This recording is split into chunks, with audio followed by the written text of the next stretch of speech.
యువతకు ఉద్యోగాలు కల్పించి వారి ఉన్నతికి తోడ్పాటు అందించాలన్నదే కూటమి ప్రభుత్వ లక్ష్యమని దెందులూరు ఎమ్మెల్యే చింతమనేని ప్రభాకర్ తెలిపారు. వట్లూరు టీటీడీసీ సెంటర్లో ఎమ్మెల్యే చింతమనేని ప్రభాకర్ ఆధ్వర్యంలో జాబ్ మేళా నిర్వహించారు. ఈ జాబ్ మేళాకు వందలాది మంది యువకులు హాజరయ్యారు. ఉద్యోగాలు ఇచ్చేందుకు 14 కంపెనీలు ముందుకు వచ్చాయి. ఈ సందర్భంగా ఏర్పాటు చేసిన సభకు ముఖ్య అతిథిగా పాల్గొన్న ఎమ్మెల్యే చింతమనేని ప్రభాకర్ మాట్లాడుతూ ముఖ్యమంత్రి చంద్రబాబు నాయుడు, యువ నాయకుడు మంత్రి లోకేష్, కూటమి ప్రధాన అనుచరుడు ఉప ముఖ్యమంత్రి పవన్ కళ్యాణ్ ఈ రాష్ట్రాన్ని ఏ విధంగా అభివృద్ధి చేస్తున్నారో అందరికీ తెలుసునని అన్నారు.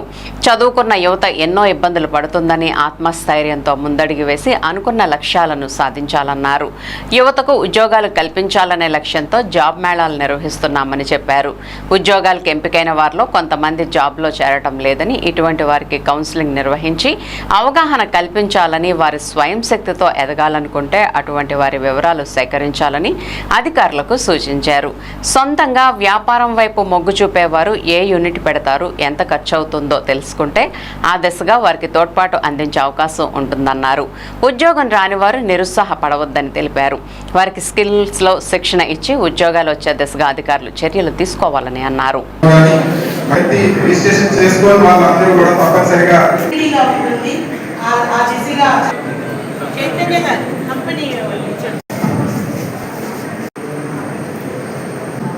మీరు ఇంట్రెస్ట్ చూపించటం లేదు, ఇక్కడతోనే వదిలేస్తున్నారు అని స్కిల్ డెవలప్మెంట్ మేనేజర్ గారు, జితేంద్ర గారు చెబుతున్నటువంటి కంప్లైంట్.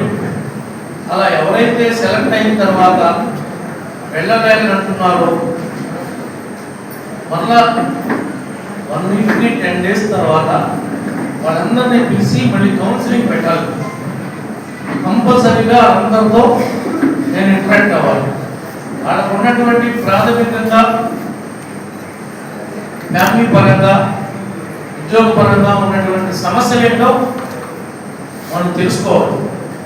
తెలుసుకున్న తర్వాత ఆ యొక్క ఇబ్బందుల్లో మనమేమైనా వాళ్ళ కుటుంబానికి కానీ వాళ్ళకి కానీ సహాయం చేయగలమేమో మనం చూడాలి. దీంతో పాటు వీళ్ళలో కెమిస్ట్రీ వాళ్ళు ఉంటారు. ఒక 10 మంది బిఎస్సి కానీ ఎంఎస్సి కానీ కెమిస్ట్రీ ఉన్నవాళ్ళు స్కిల్ ఉంటే నాకు వేరే ఆపర్చునిటీ ఉంది, దానికి కూడా మీరు రామప్రసాద్ గారు ఇక్కడే ఉంటాడు, మీరు ఇంటర్వ్యూ చేసి వాళ్ళని తీసి పక్కన పెట్టండి. ఆ 10 మందికి హైదరాబాద్లో కానీ విశాఖపట్నంలో కానీ ఎంతమంది పిల్లలు మన దగ్గరికి వచ్చారు, ఎంతమంది కనీసం 1 year తిరిగేలోపు దీంట్లో 50% అన్నా మనం సెటిల్ చేయడానికి మన వైపు నుంచి కానీ ఆ వైపు నుంచి కానీ ప్రయత్నాలు జరగాలి. అది సక్సెస్ఫుల్ స్టోరీ లాగా మిగలాలి.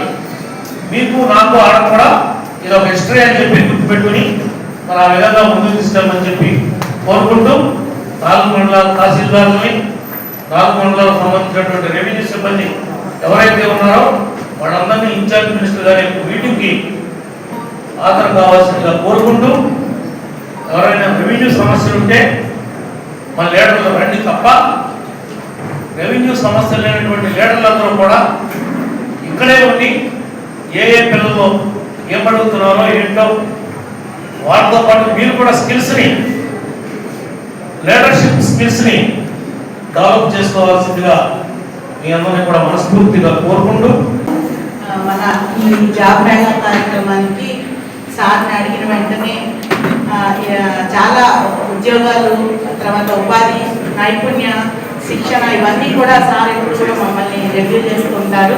ఎక్కువ మందికి ఉపాధి కల్పించాలి, నా నియోజకవర్గం అన్నిటి నియోజకవర్గాల కన్నా బెటర్ పొజిషన్లో ఉండాలి, సహాయ సహకారాలు అందజేస్తూ ఇంతమంది మెగా జాబ్ మేళా అటెండ్ అయ్యేలాగా నాకు సహాయ సహకారాలు చేసిన నాయకులు, ప్రజాప్రతినిధులందరికీ